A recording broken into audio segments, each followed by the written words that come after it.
Boa noite, presidente. Boa noite, Léo. Tudo bem? Tudo em paz, meu amigo. E você? Tudo ótimo. Beleza, beleza. Tem muito tempo que eu não lhe vejo. É isso Prazer aí. e Tá tudo bem, né? tudo em paz, graças a Deus. E agradeço a sua participação aqui. Soube que você teve muitas lives para atender e não deixou a nossa de lado, né? Não, Eu lhe o agradeço. problema, o problema não é nem só live, Léo. O problema é ser presidente e candidato ao mesmo tempo, né? Eu Essa eleição imagino isso. é uma eleição mais difícil porque eu sou candidato à reeleição, então eu estou na condição de presidente do clube e, além disso, duas competições em andamento, o que é incomum para o processo eleitoral, né? Os processos eleitorais, em geral, eles acontecem no final dos campeonatos, né? E esse Uhum. ano é um momento Com a atípico, pandemia, né? de fato. Uhum. Exatamente, mas estamos aí, a luta, porque eu estou aqui na Fonte Nova agora, né? Acabou o treino agora, estava acompanhando o treino, vim aqui fazer uma visita ao museu, estou aqui na hora do museu, que não é mais obra, né? Está na reta final aqui. Então eu estou aqui, vim dar uma olhada, conversar com o pessoal todo que está montando, com a equipe de montagem. Está ficando lindo demais. Mas aí a gente vai encaixando nos horários assim para falar com a torcida sobre o geral, falar sobre a eleição, né? Falar sobre todos os nossos projetos aí. Mas estou à disposição, Tila. Me parece que esse, inclusive, é um dos poucos pontos que você não tinha entregue ainda, né? O museu. Porque eu me lembro lá Exatamente. atrás, nas suas propostas de campanha, muita coisa já aconteceu, a loja do Esquadrão e tal. Uhum. E Muita o coisa. museu estava previsto, né? O museu, Isso. a inauguração do CT Tricolor, Uhum. Martins de Macedo, algumas coisas que eu estou me lembrando assim. E me recordo que realmente o museu estava nessas promessas, e antes de terminar esse mandato atual, você entrega o museu também, no caso. Exatamente. Então, o museu, algumas coisas, dos 31 compromissos que assumimos na última campanha, né, lá no final de 2017, para mim, muito importante, assim, eu durmo e acordo olhando para esses 31 compromissos, Tilé, assim, lembrar da importância que a gente tem de cumprir o que a gente se compromete, né? Algumas coisas a gente ainda está entregando, agora, por exemplo, o museu é uma das últimas coisas que estavam faltando, do nosso plano de gestão, e outras coisas que a gente mudou um pouco o rumo, especificamente a Rede Nordeste de Jovens Atletas, que a gente mudou um pouco o modelo que a gente estava prevendo para a parte de captação da divisão de base, né? Então a gente terminou não fazendo a Rede Nordeste, mas por uma estratégia mesmo, por uma mudança de rumo ao longo de toda a gestão. Mas no geral eu estou muito satisfeito assim de ter conseguido entregar ao longo de 3 anos diversos compromissos que a gente assumiu há 3 anos atrás, logicamente sabendo, Tilé, que é uma gestão que a gente avançou muito no administrativo, no financeiro, na estrutura do clube. No futebol, a gente também avançou, mas ficamos aquém do que a gente poderia, né? A gente precisa dar mais retorno ao torcedor, precisa dar mais resultado ao torcedor. Isso eu tenho dito sempre nessas conversas sempre muito francas que a gente tem tido com os sócios, com as sócias e com todos os torcedores do clube, né? É um desafio que, se a torcida me der a honra de estar novamente no clube por mais 3 anos, a gente vai trabalhar intensamente para isso. Guilherme, vamos voltar lá para trás, né? Há 3 anos atrás, você nunca tinha trabalhado com futebol. Você entrou no futebol e aí eu lhe pergunto, esse ambiente lhe agradou? Você se sente hoje à vontade como presidente do Bahia? Você se arrepende de alguma coisa? Você não se arrepende de nada? Como é que tem sido esses últimos 3 anos seu, mudando de função completamente diferente, né? Que você vinha de secretário municipais e tal. Como é que tem sido a sua vida como presidente do clube? É engraçado isso, né, Tila? Fala um pouco da minha biografia, digamos assim, né? Eu montei minha primeira empresa quando eu tinha 20 anos e estava ainda na faculdade, né? Eu não sou filho de empresários, minha mãe é funcionária pública, meu pai era professor de história quando faleceu, quando eu tinha 4 anos ainda. Minha mãe ficou viúva muito cedo. E ali eu desenvolvi, né, uma infância e uma juventude aqui em Salvador, sou nascido aqui na cidade, e ainda na faculdade me veio esse tino do empreendedorismo, né? Eu montei minha primeira empresa, que era um curso na área de educação, um curso preparatório para concurso, e depois fui desenvolvendo toda a minha atividade empresarial voltada na área de educação e na área imobiliária também.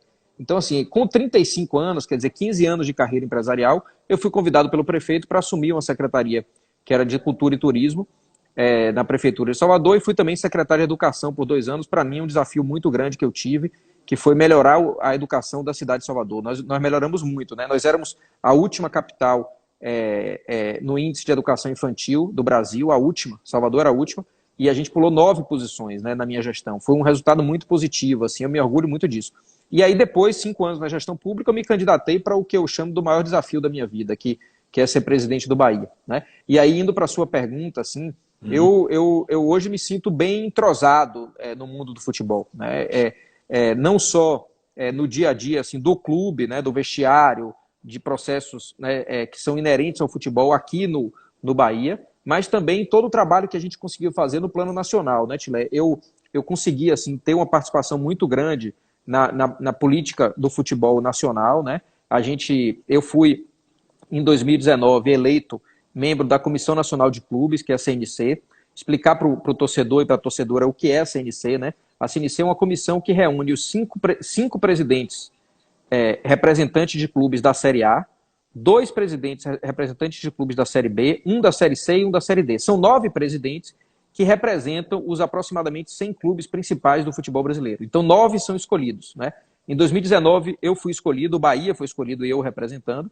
Em 2020, o Bahia foi o único, eu na representação, foi o único clube que foi reeleito nessa comissão também para 2020. Então, 8 não foram reeleitos e o Bahia seguiu nessa Comissão Nacional de Clubes. E, além disso, em 2020, eu assumi a coordenação dessa comissão, que é uma espécie de presidência dessa comissão. Guardadas as devidas proporções, as muitas proporções, né, sem querer comparar, mas era como se fosse um clube dos 13, assim, né? E eu estou nessa presidência, digamos assim, lógico, guardadas as devidas proporções. O clube dos 13 tinha uma estrutura muito maior, o poder muito maior, não se compara. Mas a CNC é essa organização de representação dos clubes, e por meio disso, eu consegui ser o principal representante dos clubes nesse ano de 2020, e aí dialogar muito com o Congresso Nacional, com o CBF, com organizações que envolvem a discussão do futuro do futebol no Brasil, aprender muito com isso. Então, foi um aprendizado, relacionamento, vínculo. Hoje, ainda bem, eu sou muito respeitado pelos outros presidentes de clubes, a gente tem uma relação muito de respeito, de cordialidade, mas isso facilita demais, né, Tilê? Na hora que a gente quer fazer uma contratação, na hora que a gente quer conversar com o presidente, na hora que a gente liga, o cara já tem um outro respeito, nós temos um vínculo muito forte, então isso é muito positivo, assim. Então é uma força que a gente deve ao próprio Bahia, né? A gente deve ao clube, e de certa forma, isso tudo me fez gostar muito do ambiente do futebol. Lógico que tem problemas, como qualquer outro trabalho, mas me fez me animar para projetar o próximo triênio aí. Ninguém, não existe esse que acerte 100%, né? Seria meramente impossível se acertar em 100%. Então, eu lhe pergunto, qual é a avaliação que você faz? Você acertou em 80, 90, 95%? Qual é a sua avaliação dessa gestão que você está acabando? Tilé, se eu fosse mensurar, digamos assim, eu diria que na parte da gestão, no administrativo financeiro, a gente acertou 90%.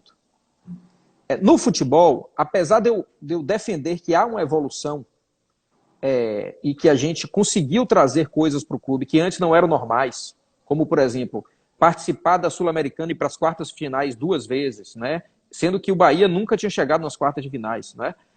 Copa do Brasil, chegamos também 2 vezes às quartas de finais, o que era antigamente o recorde. A gente tinha chegado apenas na quarta de final.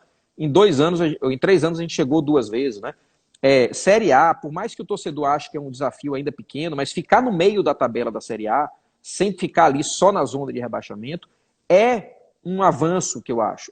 Não é ainda o que o torcedor merece, está longe de ser o que o torcedor merece, mas a gente acabou com aquela história do Bahia ser um time que entra para não cair, né? Isso eu acho que é muito importante. Então, eu acho que houve avanço, mas houve também muitas frustrações, né?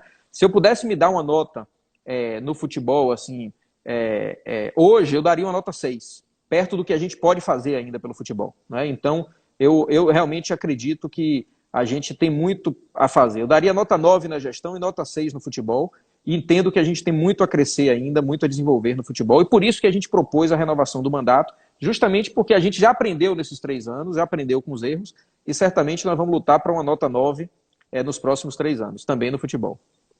Você, como área da educação, estaria certo eu dizer que você, com 9 mais 6, 15 dividido por 2, 7,5 seria a sua nota? Eu acho que sim. Em geral? Eu diria, viu, Tilé, que quando eu faço a avaliação de mim mesmo, eu sou muito rigoroso, né?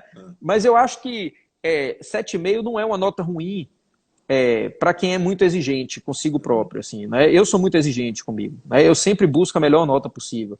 Eu me dar uma nota média 7,5 nessa gestão significa que eu sou rigoroso com o que eu penso, mas também, principalmente, porque eu tenho certeza de que a gente pode mais. Eu sei o que a gente pode seguir daqui para frente, né? O clube, o ano de 2021 vai ser um ano trágico para os clubes no futebol brasileiro. 2020 já está sendo, 2021 vai ser pior ainda. Vai ter muito clube só. Acho pelo seguinte, porque tem muitos clubes que vão acumular o déficit 2020 e não vão fazer mudanças para 2021. Vão acumular 2 anos seguidos de um déficit grave. E 2021 não vai voltar público da noite para o dia, já em fevereiro, março, né? A gente vai ter marcas ainda afastadas, o futebol mundial ainda com restrição econômica grande, então o dinheiro não está circulando da mesma forma, e quem não tomar cuidado vai fazer de 2021 um ano ainda pior do que 2020. Então, eu vejo assim, o próximo presidente do Bahia tem um desafio imenso, imenso, que é primeiro conhecer muito de gestão. Tem que conhecer muito de gestão, tem que saber exatamente como é que se enfrenta um déficit de 25, 30 milhões. Não é brincadeira, Tilé. É muito difícil. A gente tem que ter uma gestão muito cuidadosa para que o clube não vá à ruína a partir de responsabilidades, ou às vezes não é nem irresponsabilidade, às vezes é falta de conhecimento mesmo, falta de competência muitas vezes, para gerir um problema desse tamanho, né? Então, é um ano de muito cuidado, mas ao mesmo tempo, é na crise que estão as grandes oportunidades. Eu fico dizendo assim, esse cuidado que nós vamos ter vai nos abrir oportunidades diante de outros clubes, e que para mim vai ser mais uma oportunidade para o Bahia ficar na frente e passar à frente de clubes enormes do Brasil e que já são muito grandes no nome, mas já não são tão grandes assim no que conseguem desenvolver, né?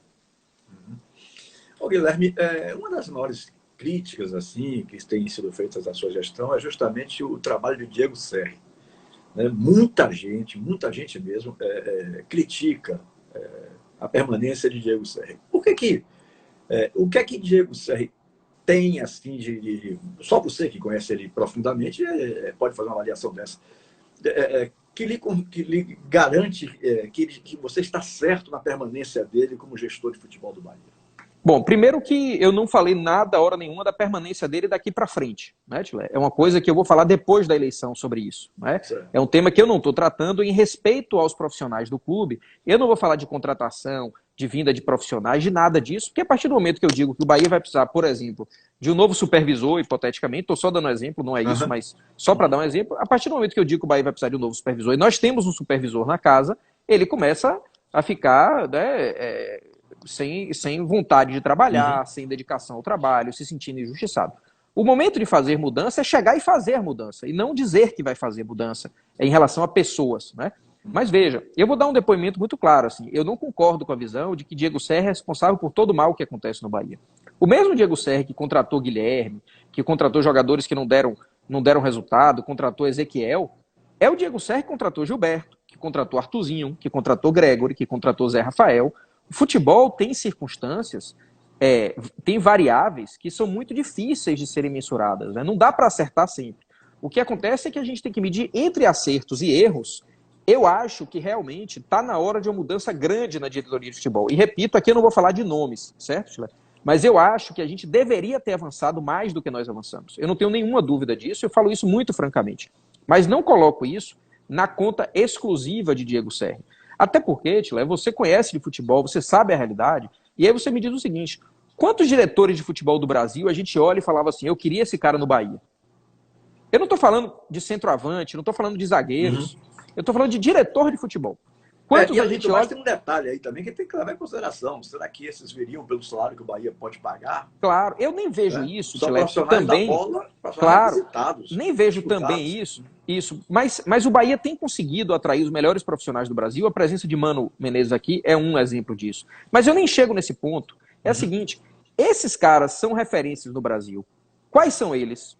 Que a gente queria falar assim, eu queria esse diretor de futebol do Bahia. O mercado de diretor, o mercado é um mercado difícil. Eu não estou dizendo que a gente não tem obrigação de criar, identificar nomes, trazer hipóteses. Nós temos obrigação. Se eu quiser ser presidente do clube de novo, como eu quero, como eu estou me propondo, eu tenho a obrigação de buscar nomes alternativos. Não existe nunca um nome único, né? Se eu quiser mudar, eu não posso me prender a Diego Serri e falar que ele é o único nome disponível. Claro, exatamente. Existe, mas o torcedor tem que entender assim que é também um mercado que é muito difícil. Por quê? Primeiro que é muito rotativo, é muito difícil um diretor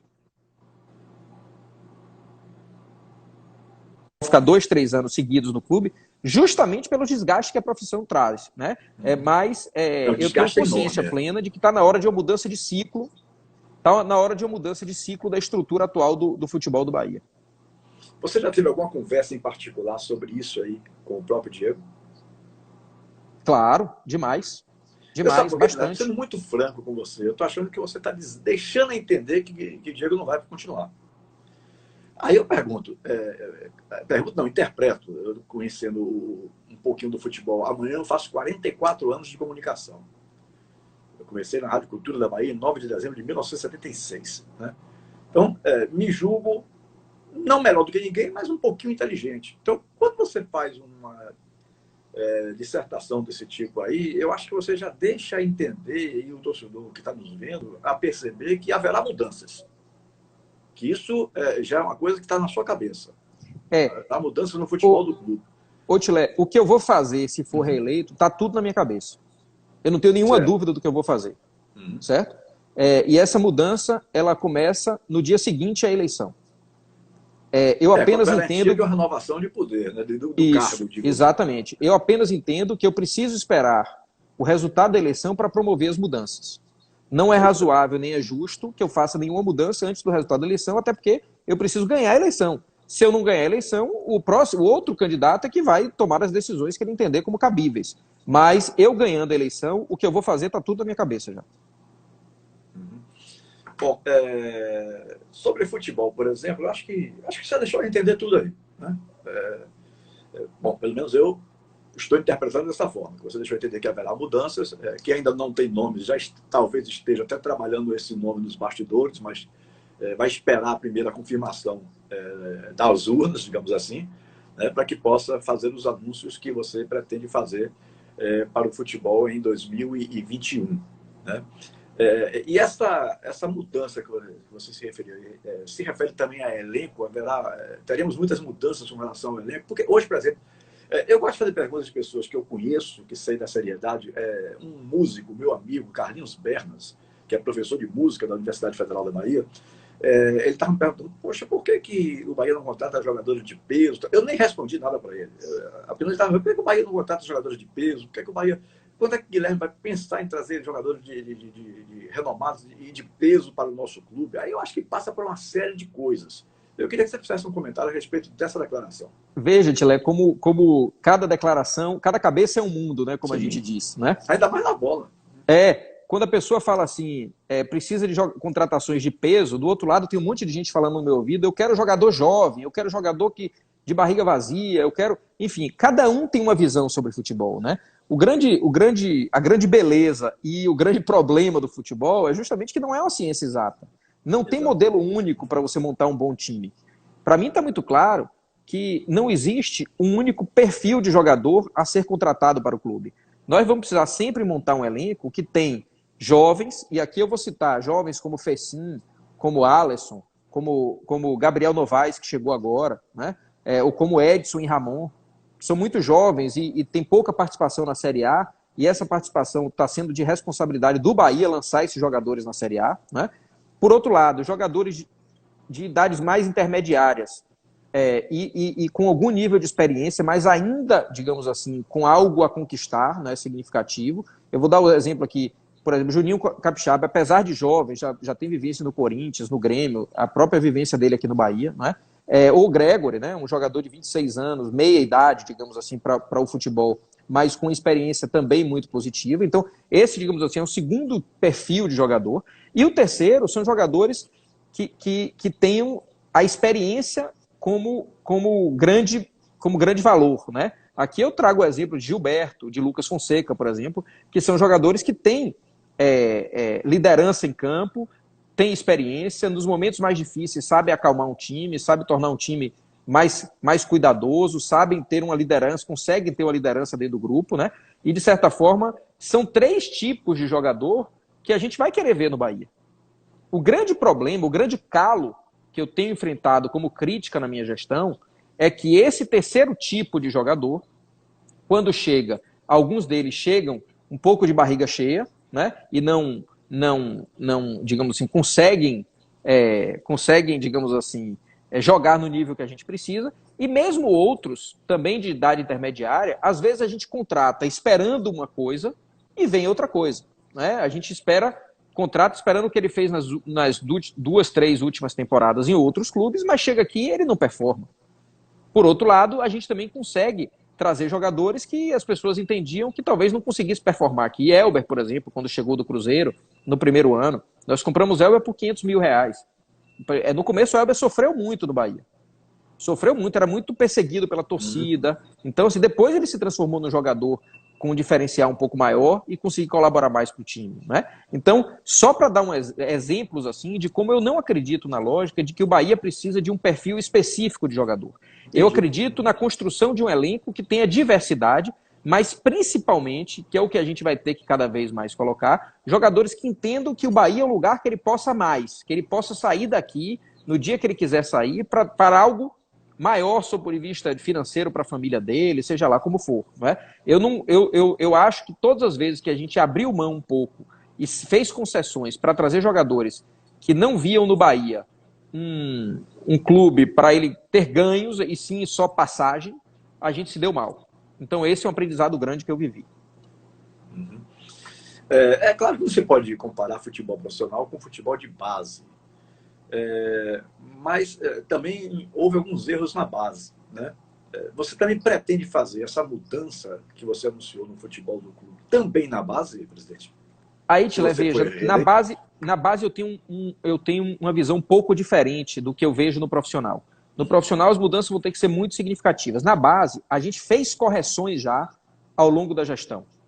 Na base, a gente conseguiu trazer, por exemplo, agora recentemente, a presença de Dado Cavalcante, né, que trouxe um outro patamar, né, de relacionamento com a base. E, além disso, o fato dele ser o treinador do 23 faz com que todas as comissões da base, todos os jovens atletas, todos olhem para ele e falem assim, esse cara aí trabalha no lugar onde eu quero chegar. Porque o jogador do Sub-20 hoje, ele não aspira mais o profissional do Bahia. Ele aspira o Sub-23. E isso é muito importante. E é muito bom. As pessoas o Sub-20, o profissional, ele deseja o Sub-23. Isso é bom por quê? Porque tem mais vaga, Tilé. Na hora que a gente diz que ele vai fazer a transição do Sub-20 direto para o profissional, o próprio jogador do Sub-20 sabe que as vagas são pouquíssimas, que ele praticamente não vai ter chance, que ele vai entrar nos 15 minutos finais de um jogo e que se for um centroavante e não fizer um gol e entrar 3 vezes e não fizer gol, a torcida vai começar a desacreditar dele já. Então, assim, o Sub-23, o time de transição, fez com que os meninos do Sub-20 brilhassem os olhos para falar o seguinte, agora eu tenho a oportunidade de jogar, agora eu vou conseguir mostrar meu futebol. E, além disso, também trazer os chamados jogadores pré-prontos, né? São aqueles que estão em outros clubes, que estão lá com 19, 20, 21, 22 anos, mas que ainda não tiveram uma experiência robusta para jogar uma Série A, um time profissional direto, e entra no 23 também. Então, a base, a gente vai ter que fazer alguns avanços, mas são bem alocados. Por exemplo, na iniciação, no núcleo de iniciação, que é Sub-13, Sub-11, Sub-9, nós vamos aumentar muito os núcleos de iniciação, vai ter núcleo de iniciação e escolinhas espalhado pela cidade inteira e pelo interior do estado. Vamos aumentar muito a captação, né? Nós temos 10 células de captação hoje. O que eu chamo de células de captação? São os observadores e os projetos parceiros. Nós vamos passar para 20 células, então nós vamos fazer uma captação muito mais robusta e nós vamos melhorar a metodologia também, que aí é o que Dado já começou a fazer, metodologia de formação.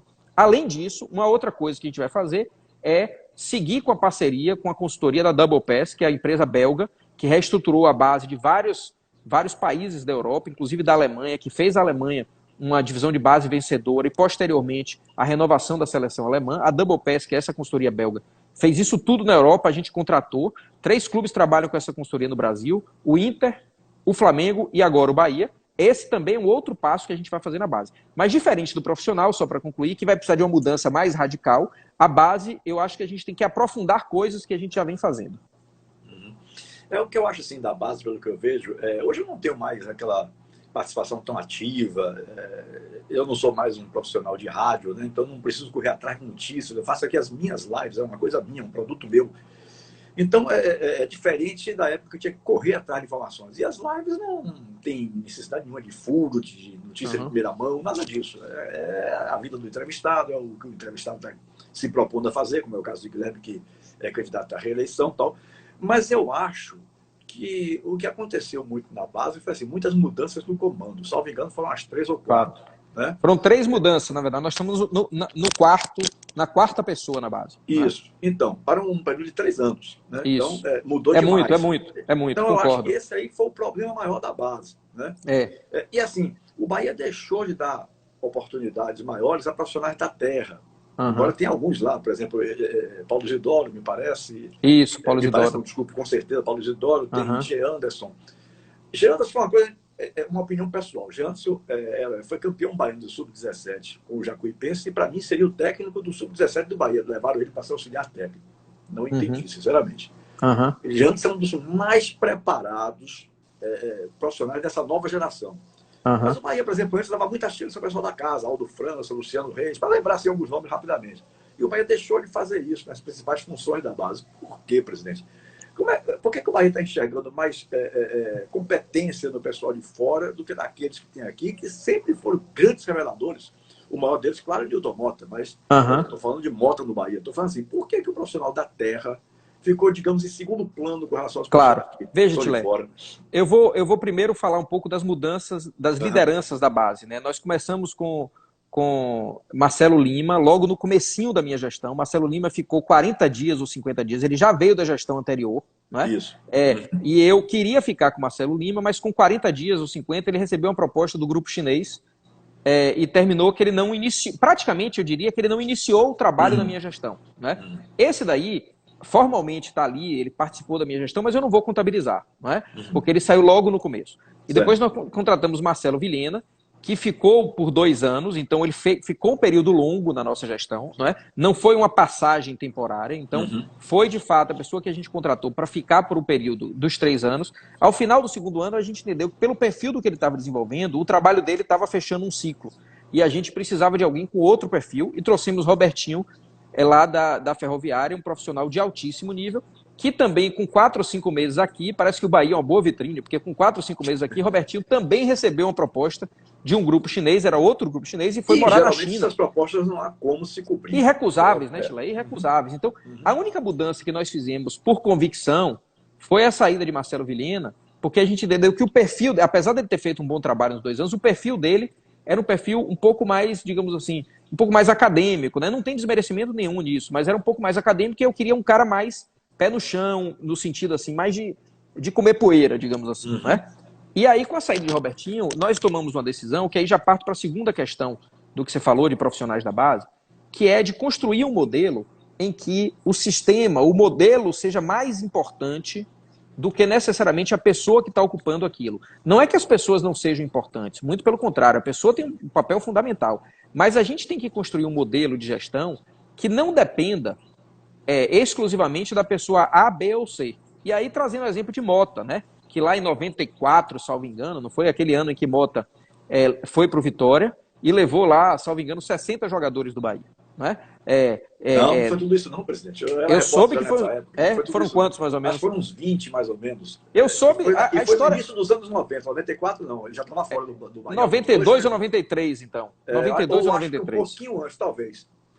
Veja, a história que eu ouço contar, né, eu não acompanhava muito o Bahia naquela época, ele só não levou os times titulares do Sub-20, porque Maracajá, os titulares do Sub-20, Maracajá conhecia quem eram e não ia liberar. Né? Então, na verdade, dentro daquela... essa história... Mas tudo bem. É o folclore do... polemizar aqui o folclore do futebol que se conta, né? Eu não estou nem acusando ninguém, nem nada disso, mas assim... Mas eu não estou aqui desmerecendo Mota, falando nada, não estou julgando ele, mas como um projeto dependia muito dele, quando ele sai, o projeto fica esvaziado. E quando eu percebi que esse modelo profissional na base era tão rotativo, eu fiz uma mudança de modelo de gestão. E aí, Tila, eu sinceramente, eu não entendo de um monte de coisa na vida, mas de modelo de gestão eu entendo. E aí eu criei um modelo dentro do clube que hoje, se a gente perder o profissional A, B ou C, no dia seguinte o clube continua funcionando normalmente. A gente não precisa mais depender de A ou de B ou de C. E isso é importante para dizer também que a partir disso, e você está certo na sua crítica, nós precisamos olhar cada vez mais para profissionais da casa, profissionais da cidade, e a gente tem buscado também isso, mas eu acho que você está certo na sua crítica, porque são profissionais menos rotativos, a tendência é que eles fiquem mais tempo aqui, porque eles são do DNA da cidade de Salvador, do estado da Bahia, ou até mesmo do Nordeste, né? Então, eu também absorvo essa crítica, acho que você está certo, mas o nosso objetivo é fazer um sistema que funcione cada vez mais independente de uma pessoa específica, né? Eu não quero ter um modelo de gestão, isso serve para tudo no clube, para tudo por onde eu passo, que se uma pessoa sair, no dia seguinte parece que morreu alguém, entendeu? Não pode, aí o sistema está mal gerenciado. E nisso aí você tem toda a razão. No futebol você não pode ter só uma pessoa, não, que quando ela sai realmente pode desandar tudo de uma vez só, né? Nem aos poucos, é de uma vez só. Levar isso tudo aí. pro chão. Mas, presidente, passando para o negócio para a área, tá? Para a área de patrimônio, o Fazendão, de fato, já está vendido? Existem boatos de que o Fazendão já está vendido. Não está vendido, Tilé. Nós temos. Eu não vou colocar esse tema antes da eleição, não coloquei esse tema antes da eleição para o Conselho Deliberativo, novamente, porque eu acredito que seja uma decisão do próximo presidente do clube, né? E como eu não teve eleição ainda, eu não sei quem vai ser o próximo presidente, eu espero que seja eu. Mas eu estando na presidência após a eleição, eu encaminho imediatamente ao Conselho Deliberativo uma proposta que nós temos em mãos para a venda do Fazendão. É uma proposta razoável dentro da perspectiva de mercado. Eu entendo que o Bahia precisa vender o Fazendão. Primeiro, porque precisa usar esse dinheiro para reduzir dívidas, especialmente a dívida trabalhista, que tem um custo financeiro muito alto. A dívida trabalhista do Bahia custa 200 mil por mês só de juros. Então, nós precisamos reduzir essa dívida trabalhista e, no meu plano para o triênio, eu proponho que a venda do Fazendão seja alocada na redução da dívida trabalhista. E nós temos uma proposta em mãos que não é de conhecimento de ninguém, que chegou há uns 10 dias atrás aproximadamente, e que os conselheiros eleitos vão conhecer assim que a gente tiver a primeira oportunidade de encaminhar isso ao Conselho Deliberativo. Logicamente, estou considerando a hipótese aqui da minha reeleição a partir do sábado, se isso acontecer. Ô, presidente, eu participei das 2 eleições anteriores e na sua eu participei como vice de Fernando, que queria mostrar que tinha que ter alguém de oposição, tal, embora eu já não quisesse mais a partir daquele momento, por razões que eu tive que enfrentar nas eleições de 2014. Né? Por exemplo, é um dos poucos grupos que eu não vou dar espaço aqui, eu sei que não tem tanta importância assim, mas eu não posso abrir espaço para quem me metralhou sem sequer conhecer a minha vida. Sem sequer me dar uma dessas pessoas me dá um bom dia na vida por inteiro. Então, tem grupos que usam, né, como eu já disse outro dia aqui, causou uma certa polêmica, de uma ação como se fosse uma organização criminosa. Não é uma organização criminosa de matar, é uma organização criminosa de caluniar, de injuriar, de difamar e tal. Então, das 2 que eu participei inicialmente, houve, assim, alguns debates, houve mais polêmicas e tal. E desde a primeira, eu ouvia dizer, e aliás foi até um momento triste para mim, porque sobrou para mim a última declaração no debate com Juliana Guimarães na Bandeirantes. Certo. E eu aí fiz uma declaração, não, vote em Fernando Schmidt por causa disso. Não quero nem reprisar aqui. Schmidt quase teve um infarto dentro do estúdio. Coitado, bicho. E uma pessoa que eu tinha verdadeira adoração. Eu comecei no rádio em 76, ele era o presidente, era quem sentava na mesa, o presidente do grupo. Né? Então, mas desde aquela época eu já ouvi dizer que o Bahia tinha uma dívida de 270 milhões, mais ou menos.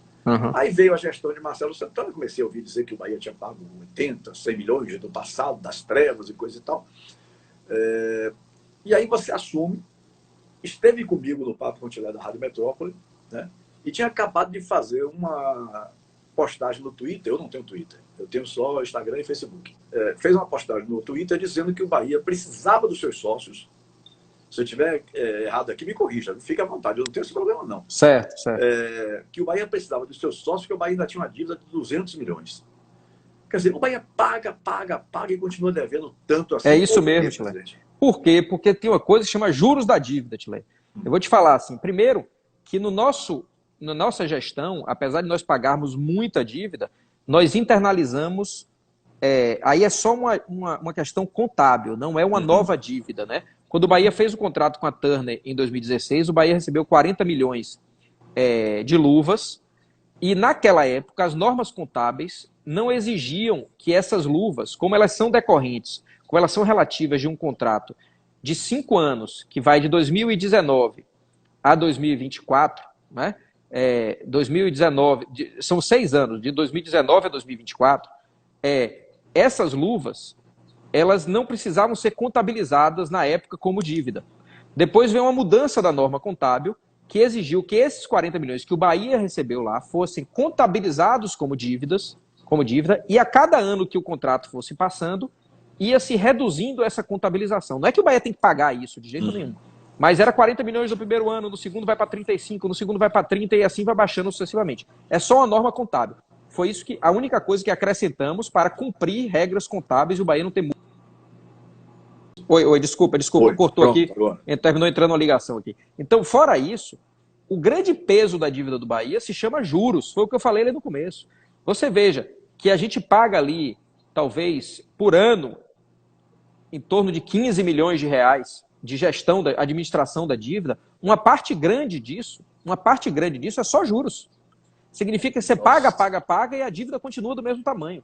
Porque você pensa a dívida trabalhista hoje do Bahia, que é em torno de 25 milhões de reais, a dívida trabalhista, ela ainda é, e nós pagamos 600 mil por mês no acordão, né? E 1 milhão no mês de outubro, né? Todo mês de outubro, 1 milhão. Então nós pagamos 8 milhões por mês, ou por ano, de dívida trabalhista, e ela ainda é 25 milhões.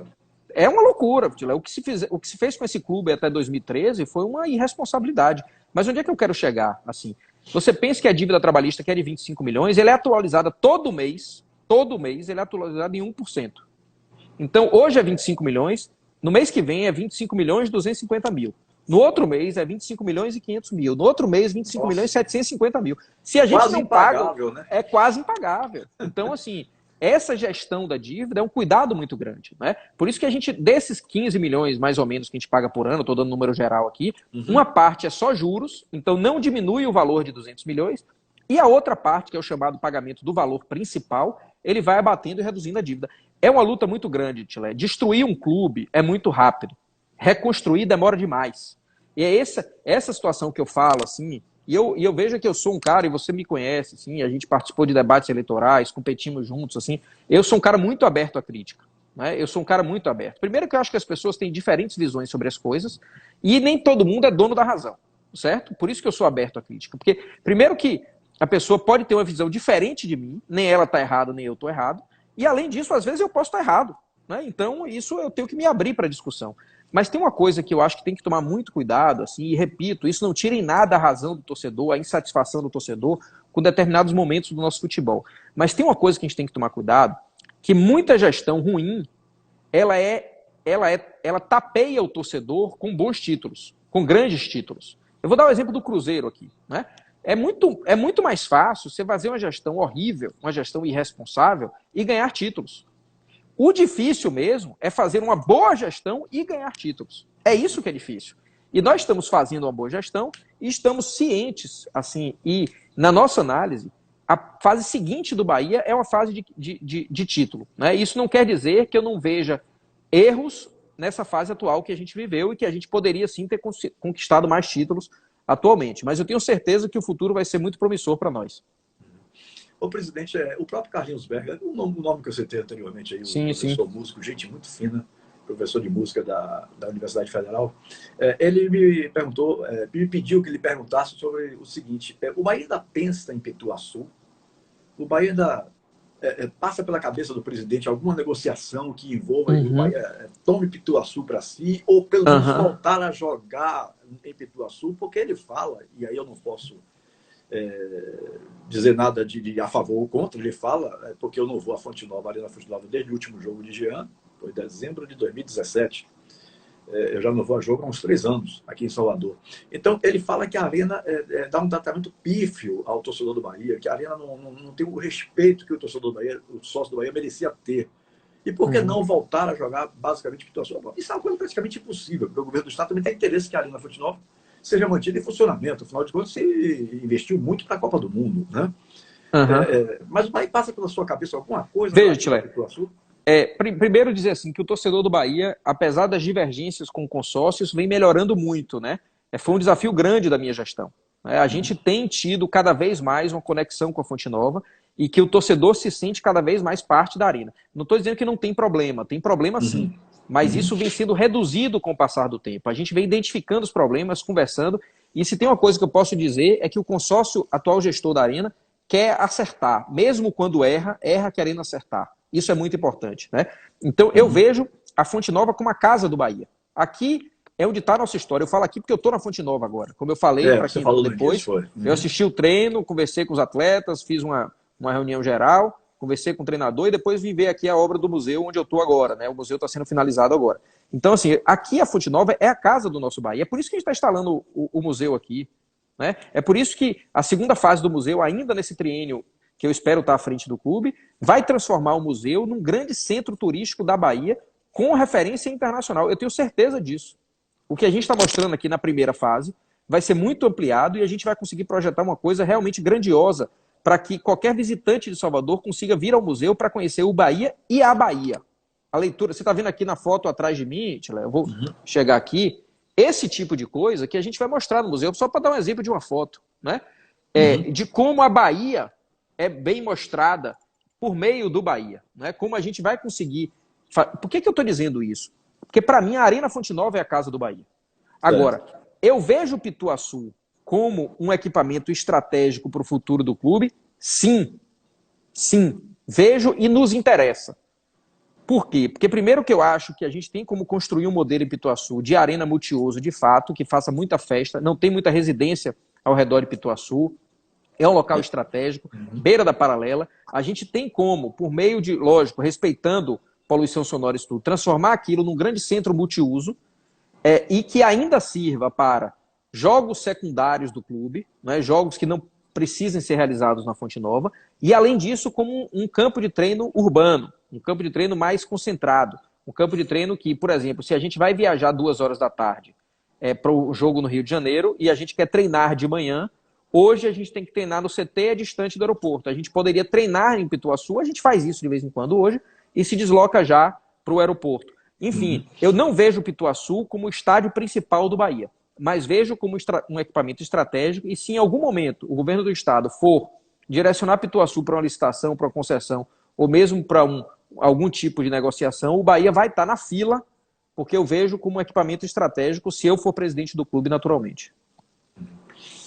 Presidente Guilherme Belitani, estamos chegando ao final da nossa live, e como eu fazia na Rádio Metrópole, eu gosto sempre de citar isso aqui, quero lhe perguntar o seguinte: deixei de lhe fazer alguma pergunta sobre algum assunto que você gostaria de ter falado e eu, pela minha incompetência, não soube lhe perguntar? Não é incompetência, Tila, de jeito nenhum, que você é muito competente no que faz, eu tenho certeza disso. Na verdade, não, eu acho que, o geral, eu já passei o que eu penso, assim, nessa conversa franca que eu tenho sempre com o torcedor, né? Das chateações, do desejo de querer mais. Eu também tenho esse desejo, essa minha inquietação. O torcedor pode esperar de mim, se eu estiver à frente do clube, que eu vou fazer uma gestão de futebol diferente. Eu não tenho outra opção, Tilé. Eu não tenho outra opção. A única opção que eu tenho para o segundo mandato é me dedicar à transformação e à evolução do futebol do Bahia. O torcedor me deu a chance e eu me orgulho muito de ser presidente da história ser presidente do Bahia. Eu já entrei na história do clube pelo fato de eu ser presidente do clube, mas eu também quero entrar para a história como presidente que também foi vitorioso no futebol, também conseguiu resultados importantes no futebol. E para eu conseguir isso, eu não tenho chance. A minha vida é uma vida de obstinado, Tilé. Eu superei muita coisa na minha vida e eu sou um cara extremamente dedicado ao que eu faço. Eu sou muito dedicado. Então, essa minha obstinação eu vou levar no segundo mandato para focar no futebol e conseguir dar as alegrias que o torcedor tanto me cobra e tanto merece. É isso que eu queria dizer como mensagem final. Eu queria prestar apenas um rápido esclarecimento aqui, que eu retirei os comentários, porque, infelizmente, nem todo mundo tem educação, né? No dia que eu entrevistei aqui, que alguns não gostaram, o Marcelo Guimarães Filho, eu passei 4 anos fazendo papo com o Tilé, 1 na Tudo, 3 na Metrópole. Nunca dei uma oportunidade a ele.